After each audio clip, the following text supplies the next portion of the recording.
Welcome back to Earthly Delights, my fellow wanderers of the soil. Have you ever looked at a plant you have cared for with patience, hope, and real affection, only to feel that quiet frustration when it still refuses to give you what you have been waiting for? Imagine this. You planted a Meyer lemon tree in your backyard. You watched it settle in, stretch its branches, and grow stronger season after season. You watered it, protected it, and gave it the kind of attention every gardener understands. At first, everything looked perfect. The leaves were thick, glossy, and deep green. The canopy kept expanding, and anyone passing by would probably say, "That is one healthy lemon tree." But then spring arrived. You waited for those small, fragrant flowers. You waited for the first sign that fruit was finally on its way. And spring after spring, the tree gave you nothing but leaves. So naturally, you tried harder. That is what caring growers do when a plant does not perform. You added more fertilizer. You watered a little more often. Maybe you even moved it into a larger container, thinking the roots needed more room. But somehow, the more you helped, the worse the problem became. The tree grew bigger, greener, and leafier, yet still refused to bloom. Why does that happen? Why can good care sometimes lead to poor results? Today, we are going to look closely at what a lemon tree truly needs before it decides to flower and fruit. We will talk about the balance between feeding and holding back, between comfort and challenge, between growth and production. These are the 7 secrets to help a lemon tree bloom and fruit faster. And while these are practical gardening lessons, they also remind us of something deeper. The garden has a way of teaching us about timing, patience, pressure, and purpose.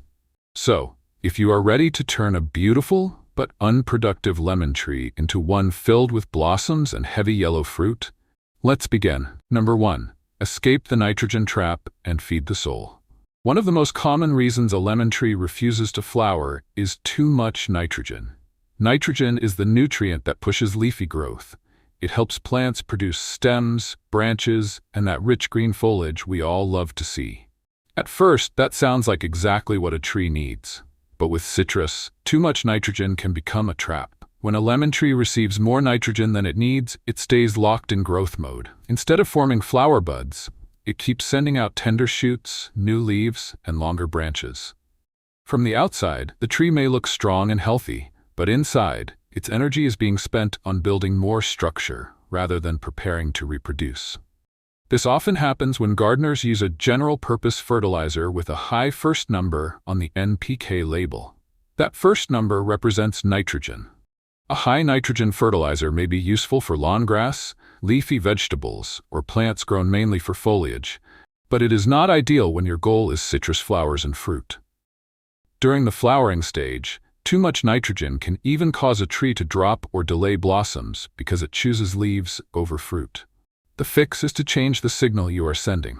If you want fruit, you need to feed for flowering, not just for greenery.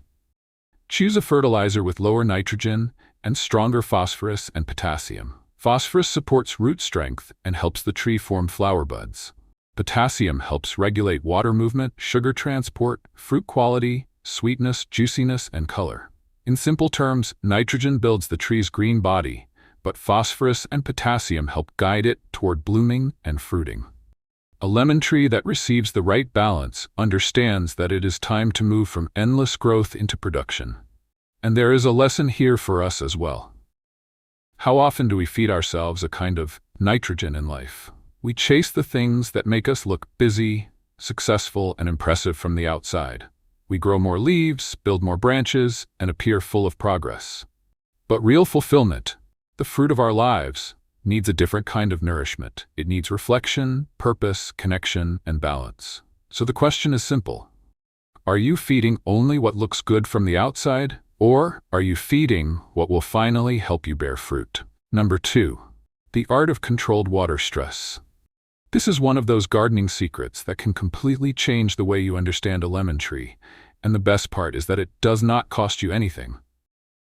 Of course, every tree needs water. No healthy grower would deny that. But with citrus, constant moisture is not always helpful. If the soil stays damp all the time, the tree may never receive the natural signal that tells it to prepare for flowering. When conditions are always comfortable, the plant feels safe. There is plenty of water, no pressure, no urgency, so it simply continues growing leaves and branches. Flowering often begins when the tree senses a change in its environment. Not severe damage, but mild stress. This is part of the tree's survival response. In tropical growing areas, where there may not be a strong seasonal temperature drop, experienced growers often use a method known as shitnook, or controlled water stress. When the tree feels a dry period, it understands that conditions are changing, and that can trigger its reproductive response. In simple terms, the tree begins preparing flowers so it can produce fruit and seed for the next generation. The fix is simple, but it must be done carefully. You temporarily stop watering. Usually this dry period lasts around 12 to 20 days, depending on your climate, your soil, and whether the tree is in the ground or in a container. During this time, you do not walk away and forget the tree. You observe it closely. Watch the leaves until they lose some shine and begin to droop slightly. This is the stage many growers call Shaola. You are looking for gentle stress, not serious wilting, leaf burn, or root damage. Once the tree reaches that mild stress point, you bring water back strongly. Do not just give it a light drink. Give the root zone a deep, thorough soaking for 3 consecutive days. That sharp contrast between dryness and sudden abundance can wake the tree up and encourage a strong, synchronized bloom. Instead of scattered flowers here and there, you may see the tree respond with a generous flush of blossoms. The earthly delight lesson. Too much comfort can delay our own blooming. When life is always protected, predictable, and easy, we sometimes keep growing in the same direction without producing anything meaningful. A little pressure, a dry season, a difficult stretch can force us to become stronger and more purposeful. Do not fear every drought in your life. Sometimes it is preparing you for the season when abundance finally arrives. Number 3. Bending the rules and the branches. In a lemon tree, there is a natural growth habit called apical dominance. This means the top buds and upright shoots often grow the strongest. The tree wants to push upward, reaching taller and taller. But a tree that grows too vertically can become very vigorous and still remain unproductive. You may notice fast-growing shoots pointing straight up into the air. These are often called water shoots. They can look strong, green, and full of life, but they use a lot of water and nitrogen while giving very little back in return. In many cases, these upright shoots do not produce much fruit because their energy is focused on height, not flowering. The first instinct is often to cut them all off. And yes, some poorly placed shoots may need to be removed. But there is another useful technique that many home gardeners overlook: bending the shoots instead of immediately pruning them away. The fix is to gently bend those vigorous vertical shoots down to about a 45 to 60 degree angle. Use soft ties, garden tape, or plant clips and take your time. The goal is not to crack or injure the branch. You are simply changing its position and guiding its energy into a better direction. Why does this work? Upright growth encourages the tree to keep building wood and leaves. When you lower the branch angle, you reduce that strong upward dominance. The tree receives a different signal, and some of that energy can shift away from aggressive vegetative growth and toward bud formation, flowering, and fruiting. Put simply, less upward push can mean more flowering potential. For more advanced growers, there is also a method called girdling. This means removing a very thin ring of bark from a selected branch to temporarily slow the downward movement of sugars made by the leaves. When those sugars collect above the cut, the branch may be encouraged to flower more strongly and support larger fruit. This technique must be done with care, but it shows how powerful it can be to guide energy instead of wasting it. The earthly delight lesson. The same idea applies in life. Sometimes we carry strong, stubborn energy that keeps pushing in one direction. Our first reaction may be to fight it, cut it off, or reject it completely. But not every obstacle needs to be destroyed. Sometimes it only needs to be redirected. When you change the angle of your energy, what once drained you can become something creative, useful, and fruitful. Number 4. Opening the center to the light. Lemon trees love sunlight. They need strong direct light to produce the carbohydrates required for blooming and fruit development. Light is not only food for photosynthesis. It is also a signal that tells the tree it has enough energy to flower. When a lemon tree becomes too dense, the outer leaves block sunlight from entering the center of the canopy. The branches inside may still be alive, but they are shaded, weak, and unlikely to form strong flower buds. A crowded center is one of the most common reasons a citrus tree produces less than it should. When light only reaches the outside, fruiting often stays on the outer edges, while the inside of the tree becomes wasted space. The fix is to open the center with light pruning. Think of the tree as needing a clean, airy vase shape, where sunlight and air can move through the structure. Start by removing the 3 Ds: dead, damaged, and diseased wood. After that, look for weak crossing branches, inward-growing shoots, and crowded growth that blocks the interior.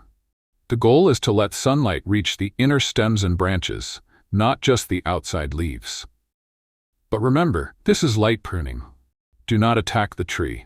If you remove too much wood at once, the lemon tree may respond by pushing out a rush of new leafy shoots instead of flowers. Heavy pruning can make the tree feel like it needs to rebuild, and that delays fruiting. Good pruning is not about forcing the tree. It is about guiding it, opening it, and helping it use its energy more wisely. The earthly delight lesson. We also need light in the center of our lives. When the mind becomes crowded with worries, distractions, old habits, and too many obligations, inspiration cannot reach the deeper parts of us. From time to time, we need to prune gently. Remove what is dead, clear what is tangled, and make space for light to enter again. When your center is open, growth becomes healthier, calmer, and far more fruitful. Number 5. Root zone engineering and the need to breathe. We often spend so much time studying the leaves, the branches, and the flowers that we forget the most important part of the tree is working quietly beneath the soil. With lemon trees, the root system decides how strong the plant really is. A tree can only handle flowering, fruiting, and controlled stress when its roots are healthy enough to support that process. Here is something every citrus grower should understand. Lemon trees do not like suffocating soil. Their roots are very sensitive to a condition called root hypoxia, which simply means the roots are not getting enough oxygen. This usually happens when the tree is planted in heavy clay, compacted soil, or a potting mix that holds too much water for too long. When roots cannot breathe, they cannot work properly. They cannot absorb nutrients efficiently, even if you keep adding fertilizer. That is why some gardeners keep feeding their lemon trees, but still see weak growth, yellow leaves, poor flowering, or fruit drop. The problem is not always a lack of food. Sometimes the problem is that the roots are sitting in a wet, airless environment. The fix is to build a root zone that drains well and holds plenty of air. If you grow lemon trees in containers or raised beds, do not use a dense, heavy soil mix. You want a loose, airy medium that allows water to pass through while still holding enough moisture for the roots to use. Many experienced growers like a mix similar to the 5-1-1 formula. 5 parts pine bark fines, 1 part perlite, and 1 part peat moss. This kind of mix creates excellent drainage and strong airflow around the roots. After a deep watering, the excess water moves away instead of sitting around the root system. At the same time, oxygen can return quickly into the soil spaces. That balance is what citrus roots love. When a lemon tree grows in a porous, breathable mix, it does not just survive with a few thick, stressed roots. It develops a strong network of fine feeder roots. These tiny roots are the real workers. They absorb water, minerals, and nutrients far more efficiently, giving the tree the strength it needs to flower well and carry a healthy crop. The earthly delight lesson. A strong life also needs a foundation that allows breathing room. You can have talent, ambition, and resources, but if your environment is heavy, toxic, or constantly pressing down on you, it becomes difficult to grow and bear fruit.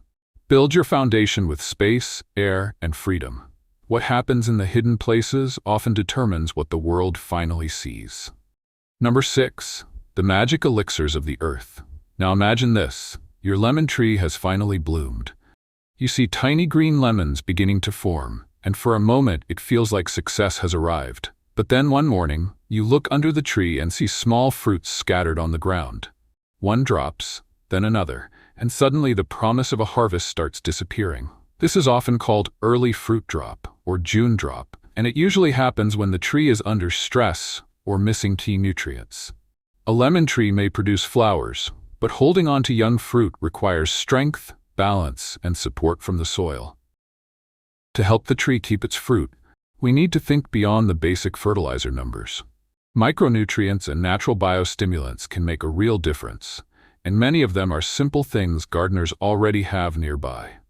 The fix is to support the tree with a practical, balanced elixir. First, calcium. Calcium helps strengthen cell walls, including the tissues around the fruit stem. In simple terms, it helps the young lemon stay attached more securely to the branch. One easy source is eggshells. Bake them, crush them into a fine powder, and work them into the soil so they can slowly break down. Second, magnesium. If you notice leaves turning yellow while the veins remain green, your lemon tree may be asking for magnesium. Magnesium is important for chlorophyll, the green pigment that helps leaves capture light and make energy. A tablespoon of Epsom salt dissolved in a gallon of water can help support greener, stronger foliage when magnesium is truly lacking. Third, aspirin may surprise you. Aspirin contains salicylic acid, a compound connected to plant defense responses. When used carefully as a foliar spray, it can help trigger the tree's internal stress response system, making it better prepared to deal with heat, drought, disease pressure, or sudden changes that might cause fruit drop. Finally, a small amount of blackstrap molasses in water can support beneficial soil microbes and add trace minerals such as iron. Healthy microbial life helps the soil become more active, more alive, and better able to support the roots. The earthly delight lesson: strength is not always built through big, expensive actions. Often, resilience comes from small, consistent habits. The eggshells of patience, the Epsom salts of self-care, the molasses of kindness, and the quiet daily choices that help us stay steady under pressure. What small elixirs are you giving your own life so you can hold on to the fruit you have worked so hard to grow? Number 7. Be the bee, the human touch. Now we come to the final secret. You may have prepared the right soil, adjusted the fertilizer, opened the canopy, managed the water, and finally encouraged the tree to bloom. The branches may be covered with fragrant white and purple flowers, but flowering is only half of the journey. For fruit to form, pollination must happen. If your lemon tree is growing outdoors in a healthy garden with bees, butterflies, and wind movement, nature often handles this for you. But if the tree is indoors, on a balcony, in a high-rise space, or in an area with very few pollinators, those flowers may open beautifully and then fall without producing fruit. A lemon flower has both male and female parts. The male anthers carry the yellow pollen, and the female stigma in the center of the flower needs to receive that pollen for fruit development to begin. Without insects, wind, or movement between flowers, that connection may never happen. The fix is simple. You become the bee. Take a soft artist's brush or a clean cotton swab. Visit your tree in the morning, ideally between 7 a.m. and 9 a.m., when the flowers are open and the pollen is usually fresh and available. Gently touch the yellow pollen on the anthers, then transfer it to the sticky center of another flower. Move from flower to flower and cluster to cluster. Do it gently, patiently, and consistently during the bloom period. This small act of hand pollination can greatly improve fruit set, especially for container trees and indoor citrus. It gives every flower a better chance to become the lemon it was meant to be. The earthly delight lesson. Nature reminds us that potential alone is not enough. A flower can be perfect, fragrant, and ready, but without connection, it may never become fruit. The same is true in our own lives. We need exchange, support, ideas, kindness, and contact with others. Sometimes we cannot wait for the world to bring the connection to us. We must participate, reach out gently, and help create the conditions where dreams can turn into something real. Look at a ripe, homegrown lemon, and you will understand that it is never just a lemon. It is patience made visible. It is science, timing, observation, and care coming together in one bright yellow fruit. We began with a lemon tree that looked healthy but gave nothing back. It was full of leaves, full of growth, yet empty of flowers and fruit. But once we learned how to read the language of citrus, everything changed. We stopped pushing too much nitrogen and learned to feed for flowering. We used controlled water stress to send the tree a natural signal. We bent strong, upright branches instead of simply fighting them. We opened the center so sunlight could reach the heart of the tree. We gave the roots a breathable foundation. We supported the young fruit with simple mineral and microbial care. And finally, we stepped in with the human touch, helping pollination happen when nature needed a hand. Growing a lemon tree is not only about gardening, it is a lesson in balance. Too much comfort can delay fruit. Too much feeding can create leaves instead of blossoms. Too much clutter can block the light, and even the strongest roots need air. So ask yourself, which of these 7 secrets does your tree need most right now? And maybe, which one does your own life need as well? Are you watering too often? Are you feeding the wrong kind of growth? Do you need to clear space, breathe deeper, or reach out and connect? Let me know in the comments which secret you are going to try first.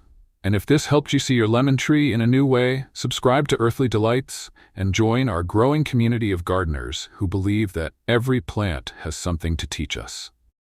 Until next time, keep your roots deep, your canopy open, and never stop blooming.